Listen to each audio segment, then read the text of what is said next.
Millətimizə və dövlətçiliyimizə qarşı törədilən ən ağır faciələrdən biri də Kəlbəcərdə törədilən tunel faciəsidir. Kəlbəcər tunel faciəsi 30 mart 1993-cü ildə Kəlbəcər rayonunun erməni silahlı qüvvələri tərəfindən işğalı zamanı Laçın-Kəlbəcər yolu üzərindəki strateji tuneldə mülki əhaliyə qarşı törədilmiş kütləvi qətliamdır.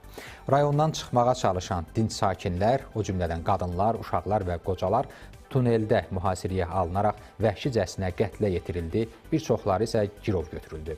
Bu faciə Kəlbəcərin işğalı zamanı baş verən Başlıbel qətliamı kimi digər hadisələrlə birlikdə qaçqınların və məcburi köçkünlərin işləri üzrə Dövlət Komitəsinin məlumatına əsasən mülki əhaliyə qarşı yönəlmiş sistemli etnik təmizləmə siyasətinin tərkib hissəsi olub.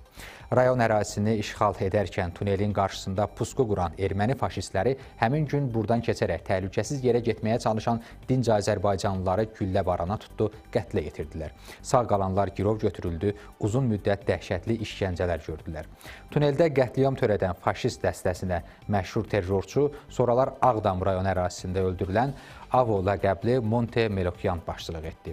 Məlumat üçün bildirək ki, Azərbaycanda ən uzun məsafəsi olan sözü gedən tunel Tərtər-Kəlbəcər yolunun cənubunda, Laçın-Kəlbəcər yolunun üstündə yerləşir.